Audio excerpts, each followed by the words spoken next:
बहुत साल पहले की बात है।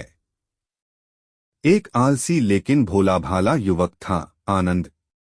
दिन भर कोई काम नहीं करता, बस खाता ही रहता था और सोए रहता। घर वालों ने कहा, चलो जाओ निकलो घर से, कोई काम धाम करते नहीं हो, बस पड़े रहते हो। वह घर से निकलकर यूं ही भटकते हुए एक आश्रम पहुंचा। वहां उसने देखा कि एक गुरुजी हैं। उनके शिष्य कोई काम नहीं करते, बस मंदिर की पूजा करते हैं। उसने मन में सोचा, यह बढ़िया है। कोई काम धाम नहीं, बस पूजा ही तो करना है। गुरुजी के पास जाकर पूछा, क्या मैं यहाँ रह सकता हूँ? गुरुजी बोले, हाँ हाँ, क्यों नहीं, लेकिन मैं कोई काम नहीं कर सकता हूँ। गुरुजी, कोई काम नहीं करना है, बस पूजा करनी होगी। आनंद बोला, ठीक है, यह तो मैं कर लूंगा। अब आनंद महाराज आश्रम में रहने लगे। ना कोई काम ना कोई धाम, बस सारा दिन खाते रहो और प्रभु भक्ति में भजन गाते रहो। महीना भर हो गया, फिर एक दिन आई एकादशी। उसने रसोई में जाकर देखा, खाने की कोई व्यवस्था नहीं। उसने गुरुजी से पूछा, आज खाना नहीं बनेगा क्या? गुरुजी ने कहा, नहीं, आज तो एकादशी है, तुम्हारा भी उपवास है। उसने कहा, नहीं, अगर हमने उपवास कर लिया तो कल का दिन ही नहीं देख पाएंगे। हम नहीं कर सकते उपवास, हमें तो भूख लगती है। आपने पहले क्यों नहीं बताया? गुरुजी ने कहा, ठीक है, तुम ना करो उपवास, पर खाना भी तुम्हारे लिए कोई और नहीं बनाएगा, तुम खुद बना लो। मरता क्या न करता। गया रसोई में। गुरुजी फिर आए और कहा, देखो, अगर तुम खाना बना लो तो राम जी को भोग जरूर लगा लेना, और नदी के उस पार जाकर बना लो रसोई। ठीक है। लकड़ी, आटा, तेल, घी, सब्जी लेकर आनंद महाराज चले गए।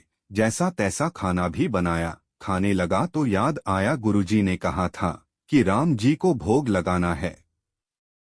लगा भजन गाने, आओ मेरे राम जी, भोग लगाओ जी, प्रभु राम आइए, श्री राम आइए, मेरे भोजन का भोग लगाइए।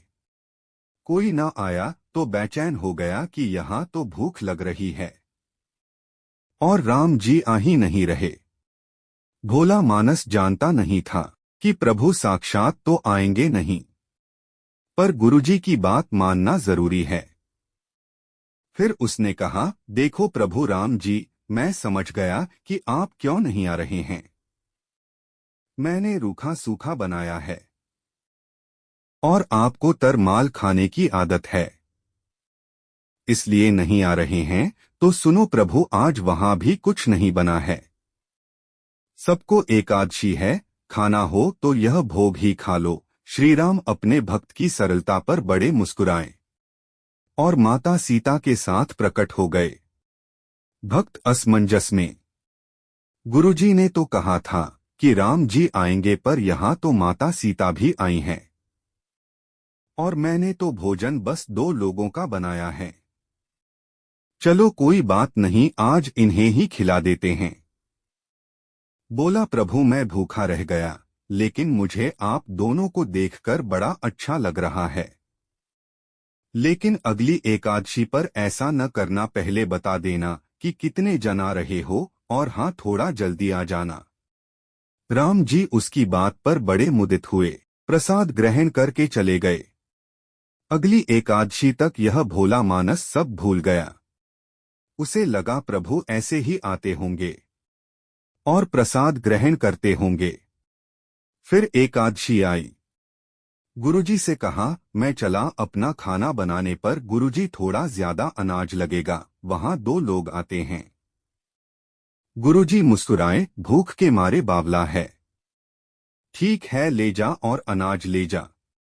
अब की बार उसने 3 लोगों का खाना बनाया। फिर गुहार लगाई, प्रभु राम आइए, सीताराम आइए, मेरे भोजन का भोग लगाइए। प्रभु की महिमा भी निराली है। भक्त के साथ कौतुक करने में उन्हें भी बड़ा मजा आता है। इस बार वे अपने भाई लक्ष्मण, भरत, शत्रुघ्न और हनुमान जी को लेकर आ गए। भक्त को चक्कर आ गए। यह क्या हुआ?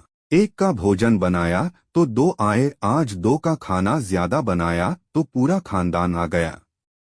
लगता है आज भी भूखा ही रहना पड़ेगा।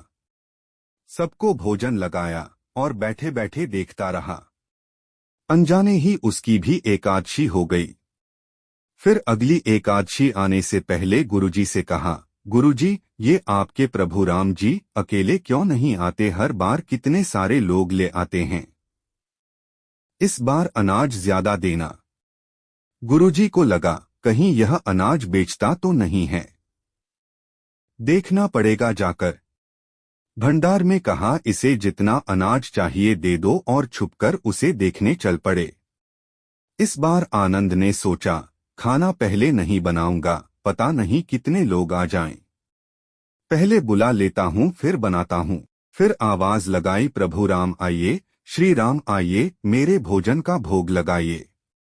सारा राम दरबार मौजूद। इस बार तो हनुमान जी भी साथ आए, लेकिन यह क्या प्रसाद तो तैयार ही नहीं है। भक्त ठहरा भोला भाला, बोला, प्रभु इस बार मैंने खाना नहीं बनाया। प्रभु ने पूछा, क्यों?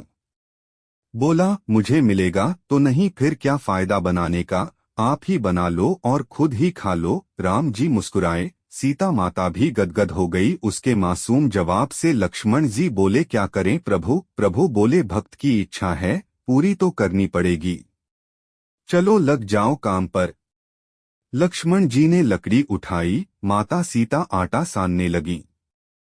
भक्त एक तरफ बैठकर देखता रहा। माता सीता रसोई बना रही थी तो कई ऋषिमुनि, यक्ष, गंधर्व प्रसाद लेने आने लगे। इधर गुरुजी ने देखा खाना तो बना नहीं, भक्त एक कोने में बैठा है। पूछा, बेटा क्या बात है, खाना क्यों नहीं बनाया? बोला, अच्छा किया गुरुजी आप आ गए, देखिए कितने लोग आते हैं प्रभु के साथ। गुरुजी बोले, मुझे तो कुछ नहीं दिख रहा तुम्हारे और अनाज के सिवा। भक्त ने माथा पकड़ लिया, एक तो इतनी मेहनत करवाते हैं प्रभु, भूखा भी रखते हैं, और ऊपर से गुरुजी को दिख भी नहीं रहे, यह और बड़ी मुसीबत है। प्रभु से कहा, आप गुरुजी को क्यों नहीं दिख रहे हैं? प्रभु बोले, मैं उन्हें नहीं दिख सकता। बोला, क्यों? वे तो बड़े पंडित हैं, ज्ञानी हैं, विद्वान हैं, उन्हें तो बहुत कुछ आता है, उनको क्यों नहीं दिखते? आ प्रभु बोले, माना कि उनको सब आता है, पर वे सरल नहीं हैं तुम्हारी तरह, इसलिए उनको नहीं दिख सकता। आनंद ने गुरुजी से कहा, गुरुजी प्रभु कह रहे हैं आप सरल नहीं हैं, इसलिए आपको नहीं दिखेंगे। गुरुजी रोने लगे, वाकई मैंने सब कुछ पाया पर सरलता नहीं पा सका तुम्हारी तरह, और प्रभु तो मन की सरलता से ही मिलते हैं। प्रभु प्रकट हो गए और गुरुजी को भी दर्शन दिए। इस तरह एक भक्त के कहने पर प्रभु ने रसोई भी बनाई।